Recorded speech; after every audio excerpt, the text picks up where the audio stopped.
सद्बुद्धि, सन्मार्ग और कार्य का संकल्प देना, अडिग रहे विश्वास तुम पर, ऐसा अंतः कर देना, मेरे हृदय में आने में तुम्हें कोई संकोच न हो।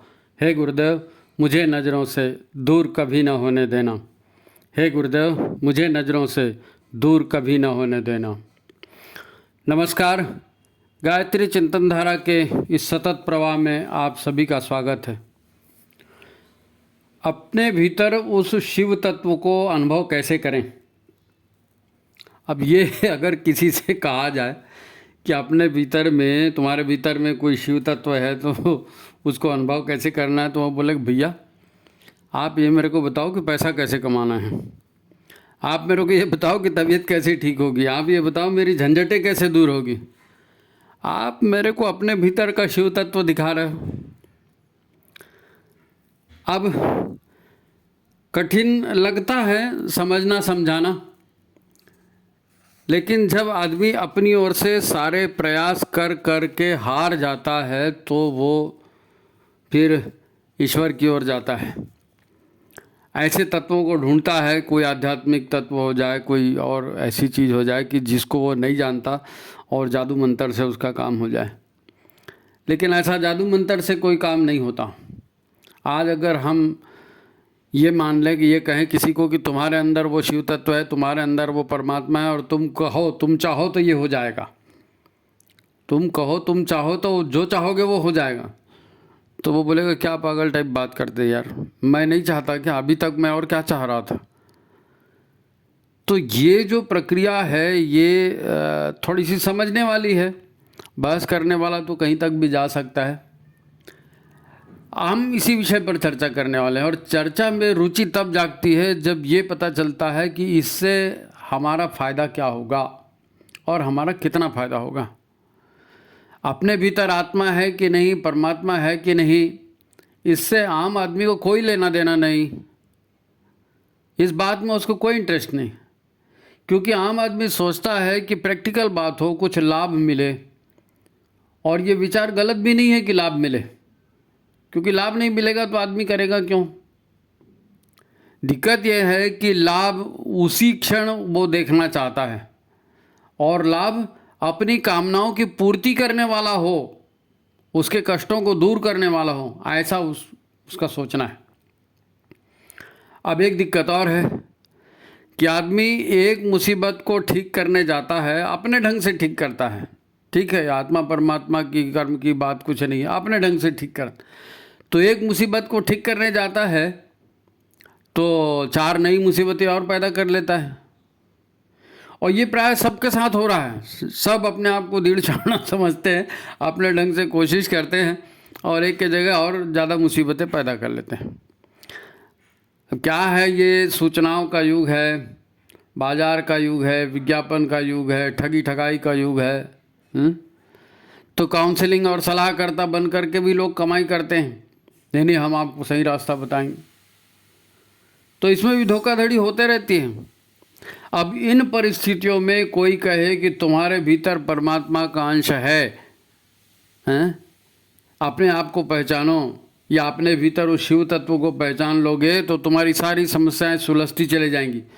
तो उसको विश्वास नहीं होता, उसको विश्वास नहीं होता, क्योंकि ये उसके ज्ञान में ही नहीं है, और उसे जल्दी इतनी है कि समझने के लिए उसके पास टाइम नहीं है।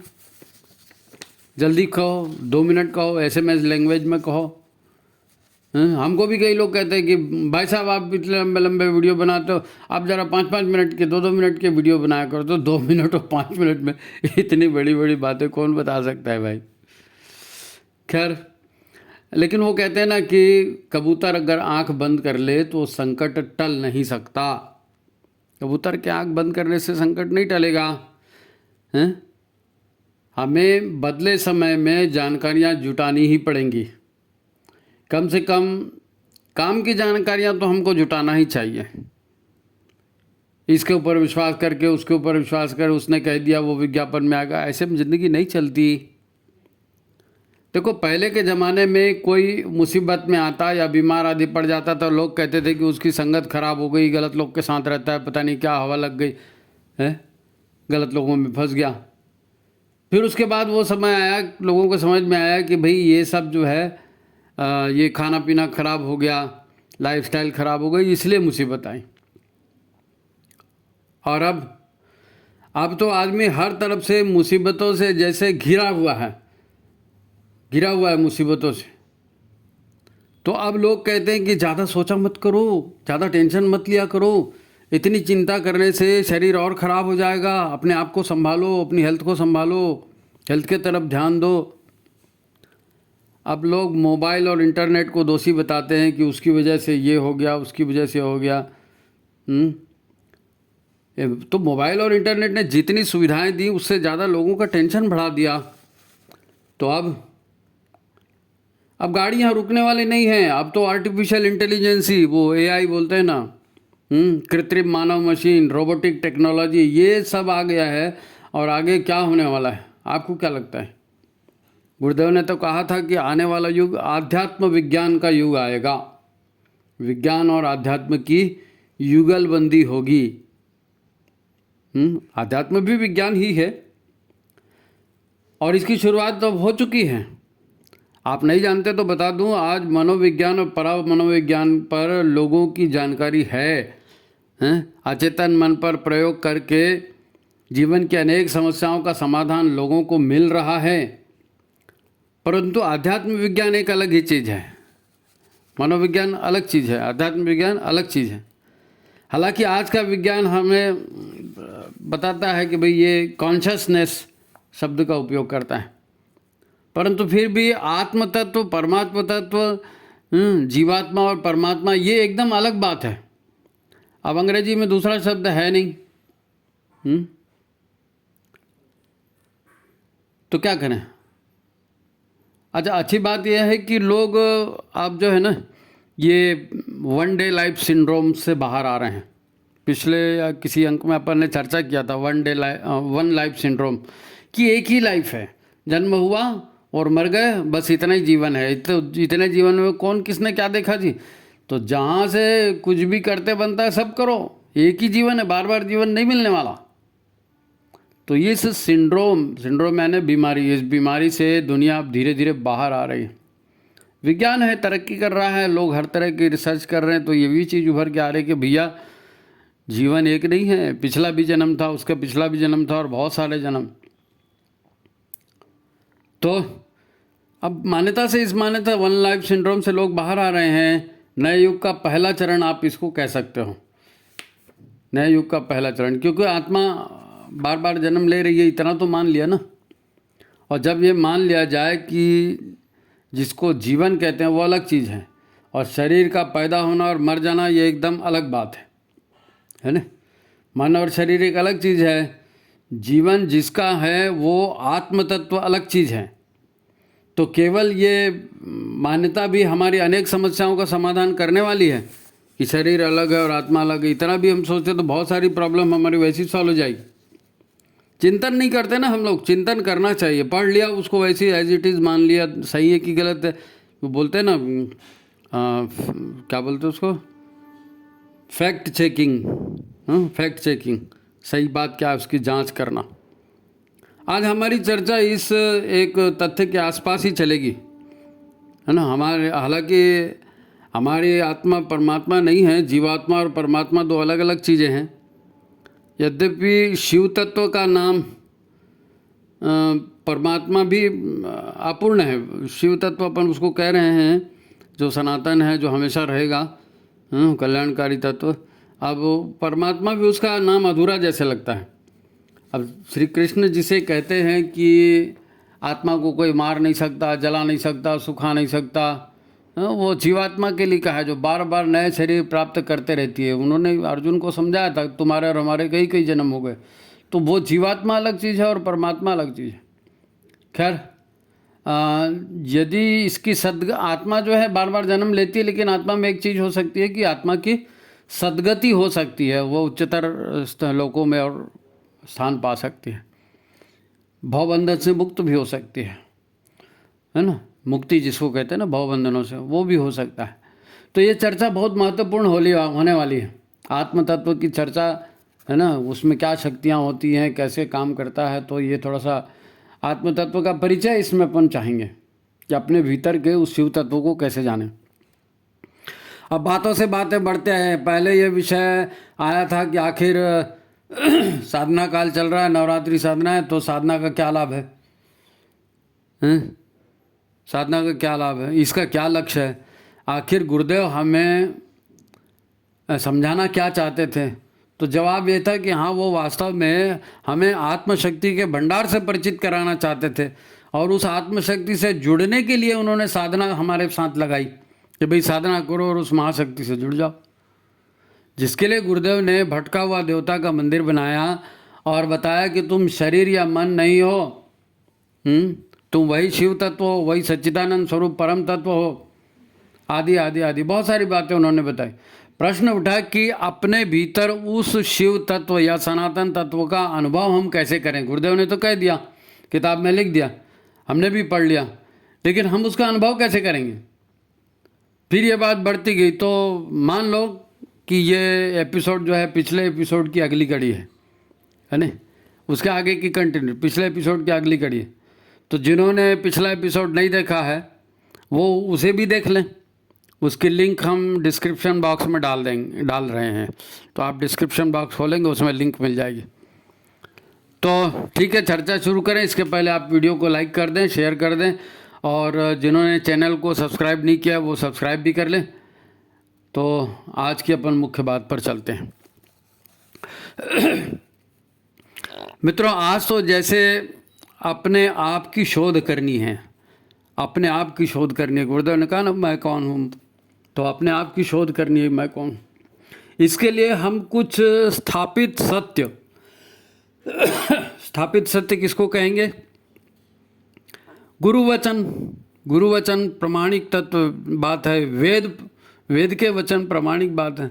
तो ये जो स्थापित सत्य है, इसको आधार मानकर हम रिसर्च करेंगे, शोध करेंगे, अपने आप की शोध करेंगे कि हमारे अंदर क्या क्या है और क्या चल रहा है।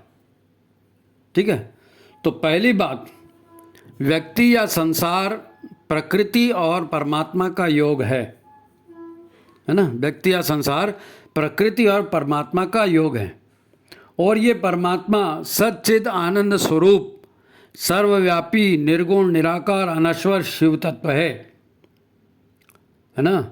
परमात्मा क्या है? निर्गुण निराकार सर्वव्यापी अनश्वर शिव तत्व है। और प्रकृति क्या है?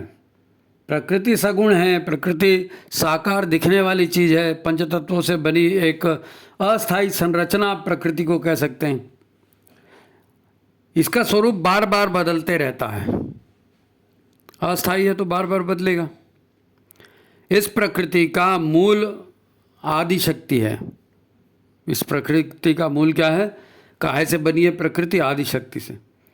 जो परमात्मा के संकल्प, परमात्मा ने संकल्प लिया था ना, एको हम बहुश्यामी, एक विचार परमात्मा के मन में आया था, एको हम बहुश्यामी।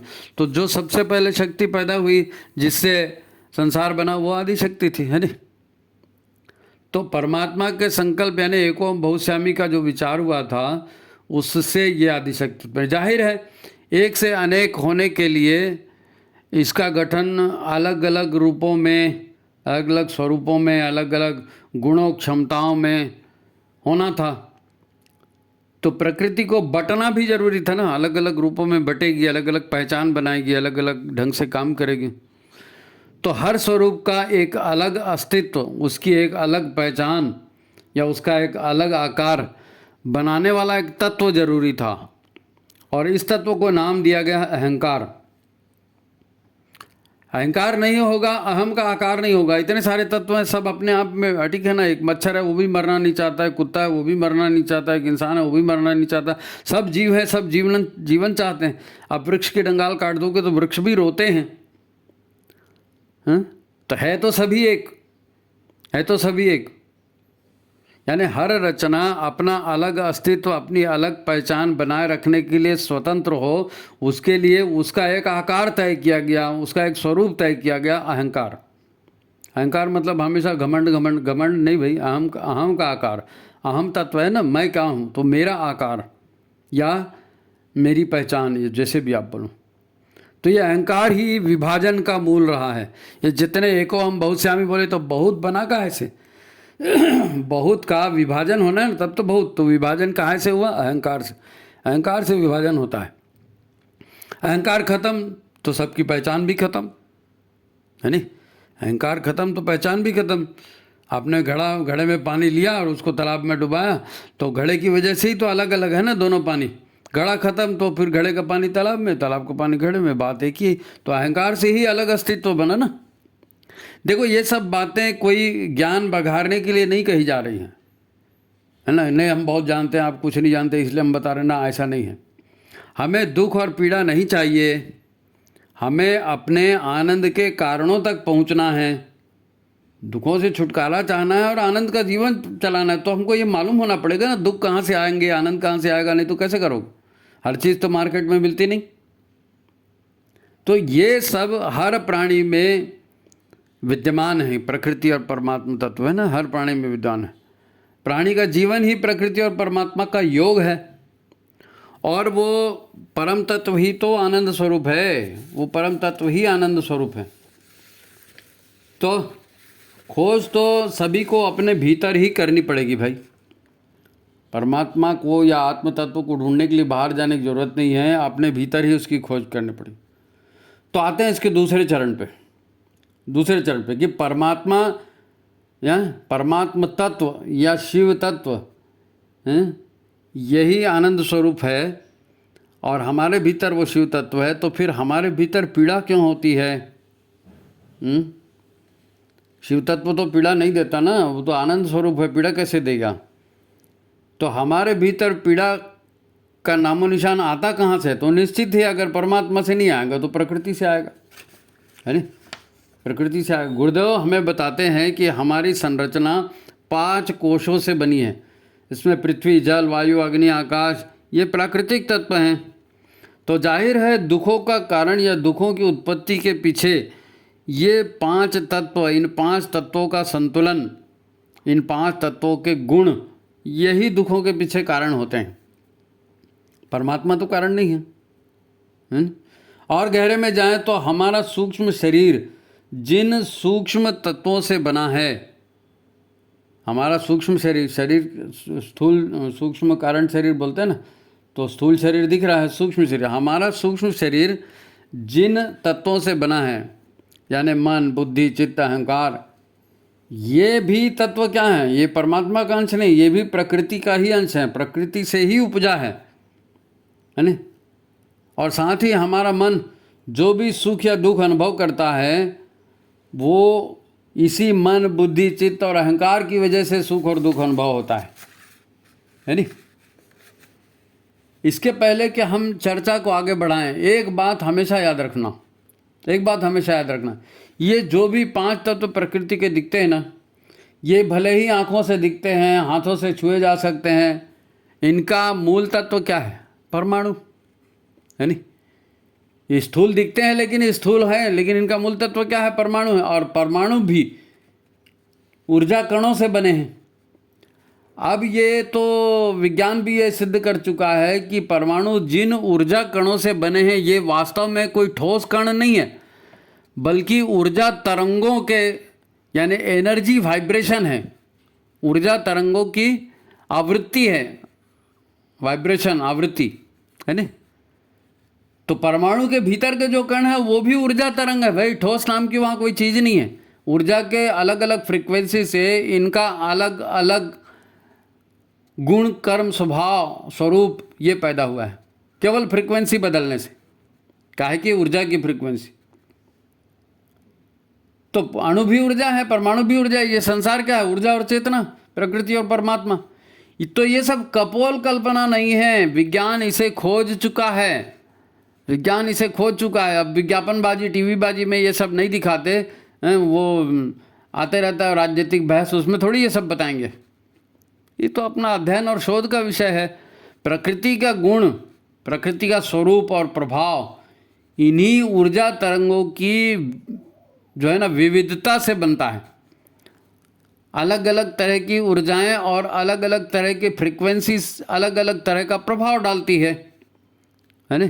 बाकी है सब ऊर्जा, हर चीज़, हर निर्मिति केवल ऊर्जा तरंगों का गठजोड़ ही है। प्रकृति क्या है? ऊर्जा तरंगों का गठजोड़।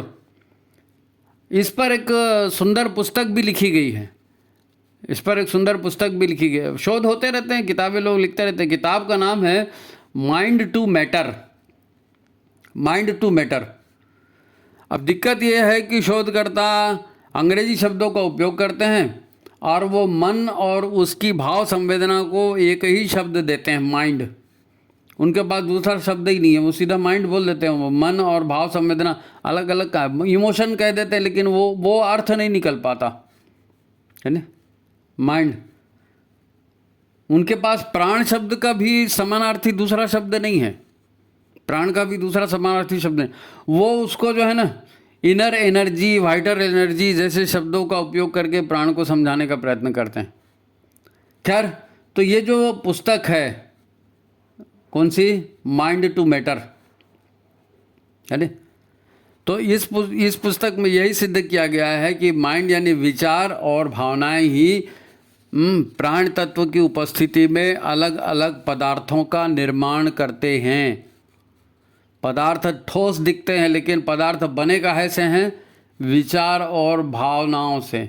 विचार और भावनाओं की जो तरंगे हैं, उनके जो वाइब्रेशन अलग अलग, उससे ये ठोस पदार्थों की निर्मिति, माइंड टू मैटर। देखो, विषय बहुत बड़ा है और बात को समझना भी जरूरी है। हम साधना करते हैं तो इसमें भी मन आता है, विचार, भावना, प्राण, ऐसे शब्दों का बार बार उपयोग करते हैं ना, हैं? बार बार इन शब्दों का विशेष करके ध्यान का शब्द उपयोग करते, मन लगाइए, ध्यान कीजिए, कहते हैं ना। अब साधना शब्द का उपयोग भी दो तरह से होता है, साधना को भी थोड़ा सा एक समझ जाइए। साधना के शब्द लोग जनरली दो तरह से उपयोग करते हैं। एक है अलग अलग दैवी शक्तियों को आकर्षित करने के लिए अलग अलग जो तरीके अपनाए जाते हैं, अलग अलग दैवी शक्तियों को आकर्षित करने के लिए अलग अलग तरीके अपनाए जाते हैं। तो कहते हैं कि उस देवी की साधना, उस देवता की साधना। या हमारे यहाँ युग निर्माण मिशन में जिसे हम साधना कहते हैं, वो एक तरह से जो है मन की साधना है, मन की साधना है। मन के कुविचारों को, दुर्भावनाओं को हटाना और सत्प्रवृत्तियों की स्थापना करना, बुराई को हटाना, अच्छाई को जोड़ना, यह हमारी साधना है, यह अपने आप की साधना है ना। तो कुविचारों और दुर्भावनाओं को बचाने मतलब कुविचारों और दुर्भावनाओं से बचने की सतत ज़रूरत है।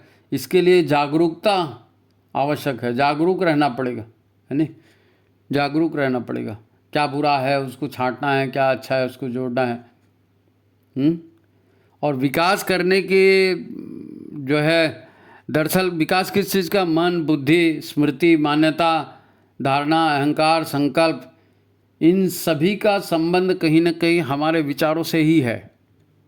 विचारों को ही साधना है। इसीलिए तो गुरुदेव ने विचार क्रांति अभियान लगाया ना, कि विचारों को बदलोगे तो सब चीज़ बदल जाएगी। स्थूल सूक्ष्म कारण सब चीज़ को बदलने के लिए आधार क्या है? विचार।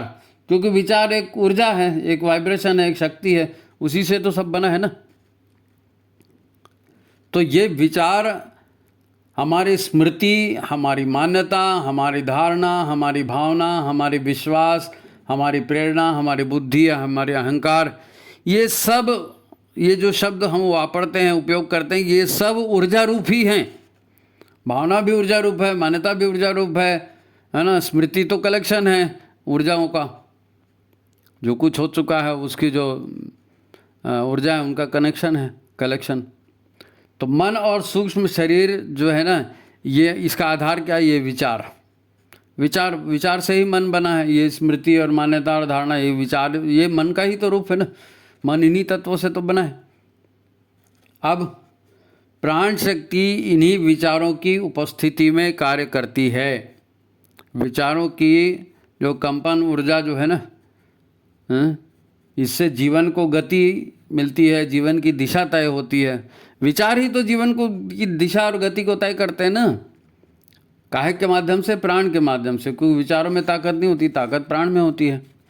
तो जहाँ मन टिक जाता है वहाँ प्राण भी आ जाते हैं। उसके भी अपन बाद में कभी चर्चा करेंगे, नहीं विषय लंबा हो जाएगा। जहाँ ध्यान लगाओगे वहाँ प्राण चला जाएगा, ये बात मान के चलो। आप जिस चीज़ पर आपने मन को टिका दिया वहाँ ऊर्जा भी आएगी ही आएगी और परिवर्तन होगा ही होगा। देखो, ये चर्चा प्राथमिक चर्चा है, क्योंकि इसके पहले कि हम अपने भीतर के शिव तत्व के बारे में बात करें, इन मूलभूत तत्वों को समझना जरूरी था। अपने भीतर के शिव तत्व को जानने के पहले इन मूलभूत तत्वों को जानना जरूरी था। बस एक छोटी सी बात और समझ लें। अभी तक हमने देखा कि हमारा मन और सूक्ष्म शरीर, ये सब कोई स्थूल संरचनाएं नहीं हैं, स्थूल संरचनाएं नहीं हैं। विचार जो है वो भाव, हमारे विचार या हमारे भाव, ये तो सीधे सीधे ऊर्जा के कंपन ही है ना। इसी तरह के जो है स्मृति है, मन है, बुद्धि, चित्त, अहंकार, ये जो शब्द हम रट लेते हैं ना, फिर इसके अपने अपने अर्थ निकालते रहते हैं। लेकिन ये अहंकार, ये अहंकार जो शब्द है ना, ये घमंड नहीं भाई। अहंकार मतलब अहम का आकार, अहम का आकार भाई। दूध की थैली, नमक की थैली, घी की थैली, शक्कर की थैली, ये सब अलग अलग थैली। तो थैली जो है ये अहंकार है, उसके अंदर का तत्व अलग है नहीं। अब छोटी सी बात समझने की, तो ये सारे जो मन, बुद्धि, चित्त और अहंकार और ये जो हमारे जो संकल्प और भावना, ये पूरा जिस गठरी में बंधा है वो गठरी अहंकार है। और इसमें ये सारी ऊर्जाएं संग्रहित रहती हैं। इन सब का किसी न किसी तरह का संबंध हमारी प्रकृति से है। ये सब प्रकृति की उपज है। मन, बुद्धि, चित्त, अहंकार विचार से है ना। विचार ही तो बात है प्रकृति से। प्रकृति के कण है ना, सतरजतम, 3 तरह के कण है। तो तीनों 3 तरह की अपनी इनकी आवृत्तियां हैं। 3 तरह की आवृत्तियों को 3 तरह का विचार कहते हैं। इनके 3 तरह के गुण होते हैं। प्रकृति सगुण है, परमात्मा तो निर्गुण है ना। तो इनमें गुण होते हैं। ये डिटेल नहीं जाते अपन। अब मज़े की बात यह है कि ये प्राण ऊर्जा के बिना सक्रिय नहीं हो पाते। प्रकृति को सक्रिय होने के लिए ऊर्जा चाहिए, ऊर्जा चाहिए। ऊर्जा को लगाता कौन है? मन। जहाँ मन टिकेगा वहीं ऊर्जा होगी, है ना। एक बार आपके दिमाग में आ जाए कि अरे यार भूख लग रही है, और यार भूख लग रही है, अरे यार भूख, तो आप बेताब हो जाओगे, कुछ मिल जाए खाने के लिए, कुछ मिल जाए खाने के लिए। तो ये जहाँ पर आपने मन को टिकाया वहाँ प्राण जाके जुड़ गया, और वो पक्की बात हो गई। वो सक्रिय, आप प्राण जुड़ गया मतलब वो क्रियान्वित होना है। तो ये प्राण क्या है?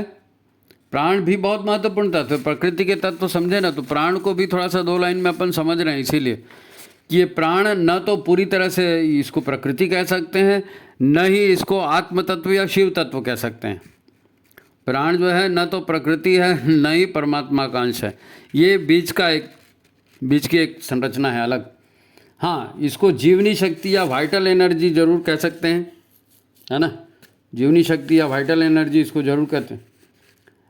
ना तो ये शुद्ध रूप से शिव तत्व है, और न ही इसका रूपांतरण अभी पूरी तरह से भौतिक ऊर्जा के रूप में हो पाया है।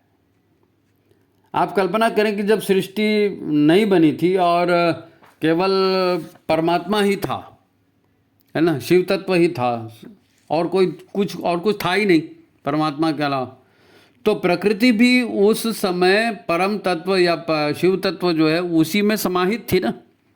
प्रकृति अलग से थी ही नहीं, केवल परमात्मा था। जब परमात्मा में विचार उमड़ा कि मैं एक से अनेक हो जाऊं, तो वो वैचारिक ऊर्जा पहले ध्वनि के रूप में प्रकट हुई। विचार हुआ ना, विचार से ऊर्जा उत्पन्न हुई, काहे के उसमें ध्वनि के रूप में प्रकट हुई। और ये पहली ध्वनि ओंकार नाद कहलाई, है नहीं। इसका भी सृजन परमात्मा ने नहीं किया। ये विचार से उत्पन्न हो प्रचंड शक्ति है, विचार से उत्पन्न प्रचंड शक्ति है। आप इसे ऐसा भी समझ सकते हैं कि यहाँ अभी तक परमात्मा अर्धनारीश्वर रूप में थे और शांत थे, निष्क्रिय थे। शांत और निष्क्रिय परमात्मा के भीतर केवल एक विचार आया था कि मैं एक से अनेक हो जाऊं। तो इस विचार की ऊर्जा से ओंकार नाद उत्पन्न हुआ, ये आदिशक्ति उत्पन्न हुई ना। आदिशक्ति भी परमात्मा से ही उत्पन्न हुई है। तो सृजन के विचार मात्र से पहले ओंकार और फिर आदिशक्ति प्रकट होती है। यह शक्ति पहले परमात्मा में ही लीन थी, ऐसा आप मान सकते हैं, है ना। या इसे स्वयंभू आदिशक्ति को स्वयंभू भी मान सकते हैं। देखो, प्र जो अक्षर है ना, ये प्र का अर्थ है आगे, है नहीं, आगे का या आगे की। प्र माने आगे की, आगे की कृति, प्रकृति, है नहीं। तो ये परमात्मा के विचार के आगे जो भी बना, जो भी कृति हुई, वो प्रकृति। ये शिव तत्व के विचार की अगली परिणति है। जो शिव तत्व है, परमात्मा तत्व है, इसके भीतर में एक विचार आया, तो विचार का परिणाम है ये। विचार का परिणाम, विचार उत्पन्न हुआ तो विचार का रिएक्शन ये हो गया कि ओंकारनाद हो गया, ओंकारनाद का रिएक्शन ये हो गया कि प्रकृति नाम की चीज़ बन गई है। ये भी परमात्मा की शक्ति से ही काम करती है। इसीलिए प्राण की उत्पत्ति का यही कारण बना है, प्राण की उत्पत्ति का भी यही कारण बना है। उस परम तत्व को इसीलिए क्या कहते हैं? प्राणाधार। प्राणाधार, परमात्मा को प्राणाधार भी कहते हैं ना। तो प्रकृति कार्य करते हुए दिखती है, पर कार्य जिस शक्ति से होता है उसे जीवनी शक्ति या प्राण शक्ति कहते हैं। पर प्रकृति अपने आप काम नहीं करती, प्राण शक्ति है तो प्राण शक्ति के माध्यम से काम करती है। और प्राण प्रकृति नहीं है, और प्राण चेतना या आत्मा भी नहीं है। प्राण चेतना या आत्मा भी नहीं है, और प्राण प्रकृति भी नहीं है, लेकिन वो परमात्मा से ही उत्पन्न हुई है। आप तो जानते हैं ना, जब तक प्राण है तब तक गति है नहीं, सक्रियता है, हैं? ये प्राण तत्व भी शिव तत्व नहीं है। प्राण युक्त संरचना जीव कहलाती है। जिसमें प्राण होता है ना, उसी को तो जीव कहते हैं। प्राण इसमें नहीं रहेगा तो जीव शव कहलाएगा, है ना। जीव शव हो जाता है, डेड बॉडी। जब तक प्राण है तब तक लाइफ है, प्राण नहीं है तो शव है, डेड बॉडी। निष्प्राण पंच तत्वों का पुतला, डेड बॉडी क्या है? निष्प्राण पंच तत्वों का पुतला। तो जो प्राण के अभाव में फिर ये पुतला क्या होगा? प्राण नहीं होगा तो संचालित नहीं होगा, तो फिर ये सड़ेगा। अब ध्यान से अंतिम बात को सुन लीजिए आप, है नहीं तो बात बहुत लंबी हो जाएगी, इसको आधे में काटना पड़ेगा अपने को।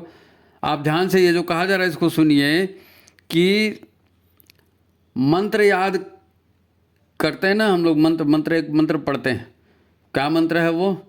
ओम पूर्णमदः पूर्णमिदं पूर्णात् पूर्णमुदच्यते पूर्णस्य पूर्णमादाय पूर्णमेवावशिष्यते, है ना। ये पूर्णाहुति का मंत्र है। हवन के समय बोलते तो हमने हवन के समय बोल दिया, लेकिन क्या है? परमात्मा पूर्ण है, और ये ऐसा पूर्ण है कि इस पूर्ण में से पूर्ण भी निकल जाए तो भी परमात्मा पूर्ण ही रहता है। अब इसका उल्लेख यहाँ क्यों कर रहे हैं? इसका उल्लेख इसलिए कर रहे हैं कि परमात्मा के भीतर एक वैचारिक कंपन हुआ, इससे ओंकार उत्पन्न हुआ, ओंकार उत्पन्न हुआ, इससे आदि शक्ति उत्पन्न हुई, और ये सब परमात्मा से अलग हो गए। परमात्मा की उपस्थिति में उत्पन्न हुए ना, परमात्मा से अलग हो गए। तो इन सब को परमात्मा में से निकाल दिया, फिर भी परमात्मा पूरा का पूरा है।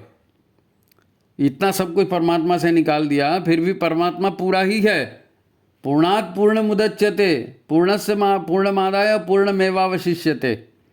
तो इतना सब निकल गया, इसके बाद भी परमात्मा पूर्ण ही बचा है। दूसरी बात, ये पहली बात हो गई। विचारों पर ध्यान केंद्रित होता है तो प्राण शक्ति का प्रवाह वही होने लगता है। विचारों पर ध्यान केंद्रित होता है तो प्राण शक्ति का प्रवाह वही होने लगता है, और फिर सृजन होता है। आपके मन में कोई भी विचार आया, और एक बार नहीं 3 बार 4 बार विचार आया, और आप उस विचार पर सोचने लगे, तो आप ये मान के चलो कि उस विचार पर काम होना है। अब चाहे आपको गुपचुप खाने की इच्छा हो, चाहे पिक्चर देखने की इच्छा हो, चाहे और भी कुछ करने की इच्छा हो, बार बार वही चीज़ दिमाग में आ रहा है, तो आप शांत नहीं बैठ सकते, फिर उसको करोगे ही करोगे, क्योंकि आप बार बार विचारों पर मन का टिकना, यही तो ध्यान है। मन का टिकना ध्यान है।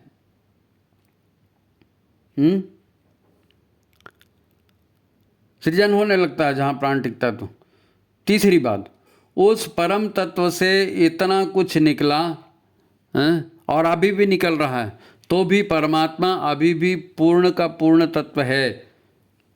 यानी जो बटा है वह भी परम तत्व है, जो नहीं बटा है वो भी परम तत्व है, और जो बचा है वो भी पूरा का पूरा परम तत्व ही है, परमात्मा ही है।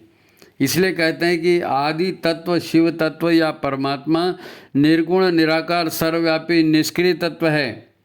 काम ये तत्व नहीं करता, पर काम उसकी उपस्थिति में प्रकृति और प्राण करते हैं। परमात्मा की उपस्थिति में प्रकृति और प्राण करते हैं। अगर आत्म तत्व नहीं है, अगर आत्मा नहीं है तो प्राण भी नहीं रहेगा। आत्मा और प्राण नहीं रहेगा तो शरीर निर्जीव है ना। वो कहते हैं ना, एक शाख पे दो तोते बैठे हैं और एक तोता जो है वो शाख पर उछलता कूदता है और दूसरा तोता शांत बैठे रहता है। तो ये उछलने कूदने वाला मन है और जो शांत बैठे रहता है निर्लिप्त भाव से वो आत्मा है। तो हमारे शरीर में ये दो तोते हैं। तो हमारी आत्मा, हमारी चेतना या हमारा शिव तत्व है वो प्रत्यक्ष रूप से कोई काम नहीं करता, प्रत्यक्ष रूप से प्रकृति काम करती है और इसके लिए ऊर्जा प्राण से आती है और इसीलिए उसको प्राणी भी कहते हैं ना। प्राणी वही है जो प्राण के माध्यम से काम करता है। अब चौथी जो ध्यान देने बात है, चौथी ध्यान देने की बात, पूर्ण ब्रह्मांड और यहाँ का एक एक कण सजीव है।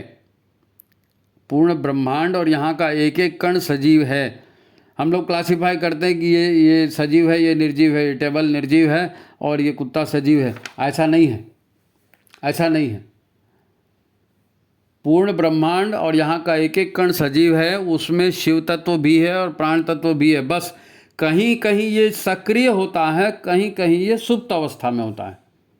अब इतने बड़े बड़े पहाड़ हैं, बड़ी चट्टानें हैं, पत्थर है, तो क्या उसमें परमात्मा नहीं है? उसमें परमात्मा है। क्या उसका जीवन नहीं है? स्थावर और जंगम योनियों की बात की गई ना हमारे यहाँ। स्थावर योनियाँ हैं, ये भी योनि है। इसमें भी परमात्मा तत्व है, इसमें भी अहंकार है। इसलिए तो अब जो जड़ तत्व है उसमें अहंकार ज़्यादा होता है ना। तमस है ना, अहंकार तमस है। तमस जहाँ आएगा वहाँ सुस्ती आएगी, नींद आएगी, काम करने की इच्छा नहीं होगी, जड़ता आएगी, ये तमस है। खैर, तो गति विहीन या जीव विहीन निर्जीव कह देते हैं इनको। तो ये निर्जीव नाम की कोई चीज़ नहीं है। परमात्मा तत्व, शिव तत्व, आत्म तत्व सब में है। अगर ऐसा नहीं होता तो आग का गोला सूर्य आग का गोला है ना, तो सूर्य आग का गोला प्राण प्रदाता कैसे बन सकता है? आग का गोला प्राण प्रदाता कैसे बन सकता है? प्राण का उत्सर्जन लाखों वर्षों से वहाँ से हो रहा है और अभी भी हो रहा है। तो जीवन अगर नहीं होता तो प्राण वहाँ से निःसृत भी नहीं होता। पृथ्वी, जल, वायु, आकाश, ये जीवन का कारण नहीं बन सकते थे अगर इसमें परमात्मा तत्व नहीं होता, इसमें प्राण तत्व नहीं होता। प्राण से ही सृजन होता है। जल में प्राण तत्व, वायु में प्राण तत्व, पृथ्वी में प्राण तत्व, आकाश में प्राण तत्व, सब में प्राण तत्व, और इसीलिए सृजन होता है उनसे। और प्राण तत्व आपको मालूम है, परमात्मा तत्व के बिना प्राण तत्व काम नहीं करता। इसीलिए कण कण में परमात्मा, हर जगह परमात्मा, और जहाँ भी आपको काम होता दिखता है वो परमात्मा से नहीं, प्रकृति काम करती है प्राण के सहयोग से। ये बढ़िया दाम्पत्य जीवन का उदाहरण जी अर्धनारीश्वर का। इससे बढ़िया उदाहरण और क्या मिलेगा। तो आज की बात को अपन यहाँ रोकते हैं कि वो शिव तत्व ही हमारे जीवन का आधार है। शिव तत्व हम उसको अपनी आत्मा कह सकते हैं। हालांकि अपनी आत्मा नहीं, जीवात्मा कहना ज़्यादा उचित है, या अपनी आत्मा कहना तो फिर अगर शुद्ध आत्मा कह सकते हैं उसके लिए, है ना। तो आज की बात अपन यही रोक रहे हैं। शरीर के रूप में प्रकृति दृश्य है ना, और प्राण की वजह से इंद्रियों में सक्रियता आती है। चेतना नहीं दिखती, आत्मा नहीं दिखती, शिव तत्व नहीं दिखता। वो तो निर्गुण निराकार सर्वव्यापी तत्व है, लेकिन दिखने वाला जो है ब्रह्मांड पूरा दिख रहा है, ये काहे से? प्रकृति से, है ना। प्रकृति दृश्य है, प्राण की वजह से, है ना, ईश्वर की ऊर्जा की वजह से इसमें सक्रियता आती है, सृजन क्षमता उत्पन्न होती है। शिव तत्व है तभी प्राण तत्व है। इसलिए कभी कभी लोग जो है ना, आत्मा निकल गई और प्राण निकल गए, वो एक ही चीज़ कहते हैं। जो कोई आदमी मर जाता है तो कहते हैं ना उसकी आत्मा निकल गई, नरक गई, स्वर्ग गई, या ये भी कहते हैं कि भाई उसके प्राण निकल गए। तो लगभग एक तरह से पर्यायवाची शब्द के जैसे लोग उपयोग करते हैं प्राण और परमात्मा का, लेकिन ये है नहीं, अलग अलग चीज़ें हैं दोनों, है ना। तो आपसे गुरुदेव का यही अनुरोध है कि अपने अहंकार के घेरे से बाहर आइए, है ना। ये जो सुख दुख हो रहे हैं, मुसीबतें आ रही, झंझटें आ रही हैं, इनका कारण क्या है, इसको ढूंढना पड़ेगा ना। तो पहले हिस्से में जो अपन ने मन बताया, मन के जितने ये विचार बताए, ये सब विचार सबका आधार है, विचार सबका आधार है। प्रकृति उसी आधार पर काम बनी है और उसी आधार पर काम करती है नहीं। तो यदि आपको सुख दुख, यदि आपको दुखों से बचना है और आपको खुशियाँ बढ़ानी है, तो आपको अपने भीतर की प्रकृति को, अपने आप को समझना पड़ेगा, देखना पड़ेगा कि मैं कौन हूँ, मैं क्या हूँ। और जवाब यही मिलेगा कि मैं शिवोहम शिवोहम शिवोहम, मैं वही शिव तत्व हूँ। तो इस चर्चा को यहाँ विराम देते हैं मित्रों। अगले अंक में हम समझेंगे कि हमारे भीतर वह शिव तत्व किस प्रकार से काम करता है। अगर आत्मा है तो क्या करती है, कैसे काम करती है, आत्म तत्व कैसे काम करता है। हम कह रहे हैं कि आत्मा काम नहीं करती, तो फिर ये शरीर का संचालन और ये सब कैसे होता है। तो अपन इसको अगले अंक में देखेंगे, क्योंकि फिर एपिसोड बड़े लंबे हो जाते हैं, फिर लोगों को तकलीफ होती है। और ये इतना सारा हैवी डोज हो गया ना, हैवी डोज हो गया, जिनको कई लोगों ने तो सुनते सुनते आधे में बंद भी कर दिया होगा। लेकिन ये उनके लिए नहीं है, जो सुनेंगे उनके लिए, ठीक है। तो पहला अंक भी सुनिए आप, उसके लिंक डिस्क्रिप्शन में डाल रहे हैं, ये दूसरा अंक है। और अब निश्चित ही तीसरा बनाना ही पड़ेगा, क्योंकि 3 तो बनेंगे ही बनेंगे, नहीं तो पता ही नहीं चलेगा कि वो शिव तत्व अपने भीतर काम कैसे करता है ना। तो छोटा एपिसोड संभव नहीं था, लिंक दे रहे हैं, पिछली कड़ी को आप देख लीजिए, है ना। और लाइक कर लीजिए वीडियो को, चैनल को सब्सक्राइब कर लीजिए, लोगों को भेजना ज़रूर। देखो ये दिव्य संदेश है वंदनीय माता जी की जन्म शताब्दी पर, और आध्यात्म विज्ञान की शुरुआत का ये समय है। तो आध्यात्म पर तो दुनिया को आना ही पड़ेगा, और भारत के लोग, हम भारत के लोग आध्यात्म पर आ जाएं तो ज़्यादा अच्छा है ना। तो इसका गंभीरता से अध्ययन करिए, देखिए, कोशिश की है कि इसको रुचिकर बनाया जाए, समझने लायक बनाया जाए। हमारा फ़ायदा है, इसलिए इसको समझना ज़रूरी। आज की बात समाप्त। सभी को प्रणाम, नमस्कार।